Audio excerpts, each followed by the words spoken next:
Contractor হুঁশিয়ার হুঁশিয়ার হুঁশিয়ার কন্ট্রাক্টরের দাদাগিরি ন চলিব ন চলিব ন চলিব কন্ট্রাক্টরের দাদাগিরি ন চলিব ন চলিব ন চলিব lawyer Assam railway labour union জিন্দাবাদ জিন্দাবাদ জিন্দাবাদ lawyer Assam railway labour union জিন্দাবাদ জিন্দাবাদ জিন্দাবাদ জিন্দাবাদ জিন্দাবাদ কন্ট্রাক্টরের দাদাগিরি ন চলিব ন চলিব ন চলিব কন্ট্রাক্টরের দাদাগিরি ন চলিব ন চলিব ন চলিব আমাৰ দাবী আজি আমাৰ যিটো পিক লাইন সেই পিক লাইনত আমি উপস্থিত হৈছোঁ।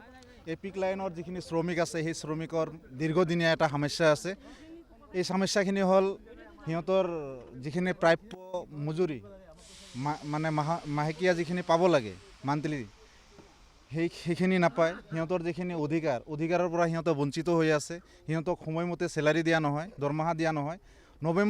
নৱেম্বৰ মাহত কাম কৰিছে, এইটো ডিচেম্বৰ মাহৰ 24 তাৰিখ আজি। নৱেম্বৰ মাহৰে চেলাৰি হোৱা নাই। ডিচেম্বৰ মাহৰে এই শ্ৰমিকখিনি 8-9 হাজাৰ টকা চেলাৰি পায়।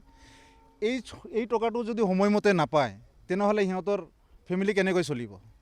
সেই মৰ্মে আজি আমি লয়াৰ আসাম ৰেলৱে লেবাৰ ইউনিয়নৰ ফালৰ পৰা আমি এডিএম ছাৰৰ ওচৰত আহিছোঁ। এখন মেমৰি নাম দিম আৰু এই মেমৰি নামখন দি আমি আমাৰ যিখন এই পিক লাইনৰ যিটো কণ্ট্ৰেক্টৰ আছে গণেশ প্ৰসাদ সিং, ইয়াক আমি আজিৰ ডেটত আপোনালোকৰ যোগেদি আমি সকীয়াই দিব খুজিছোঁ যে আজিৰ ভিতৰত যদি দৰমহাখিনি যদি শ্ৰমিকৰ দিয়া নহয় তেনেহ'লে অনিৰ্দিষ্ট কালৰ কাৰণে পিক লাইনটো বন্ধ কৰি দিয়া হ'ব।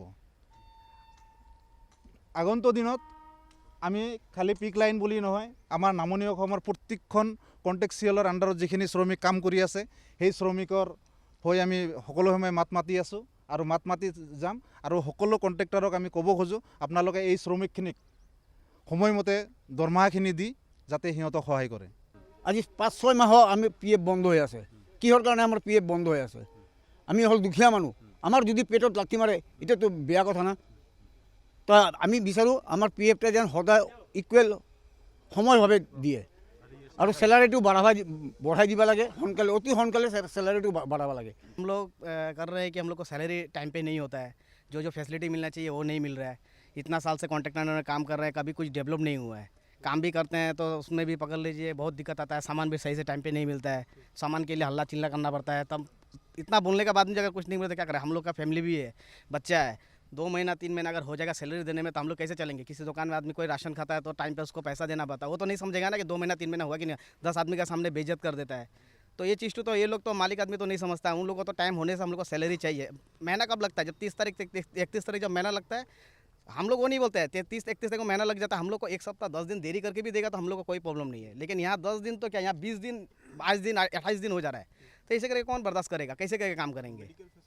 मेडिकल फैसिलिटी हम लोग का तो यहाँ से PF का पैसा किसी को मिल रहा है, किसी को नहीं मिल रहा है, यहाँ से नंबर तो है ही नहीं किसी के पास, कुछ भी नहीं है सब। इसलिए हम लोग जो चाहते हैं कि हम लोग का गवर्नमेंट के हिसाब से जो हम लोग का सैलरी आता है हम लोग को उतना मिलना चाहिए। बस हम लोग को सारा फैसिलिटी जो गवर्नमेंट के रूल से आता है हम लोग को चाहिए और कुछ नहीं हम लोग के पास।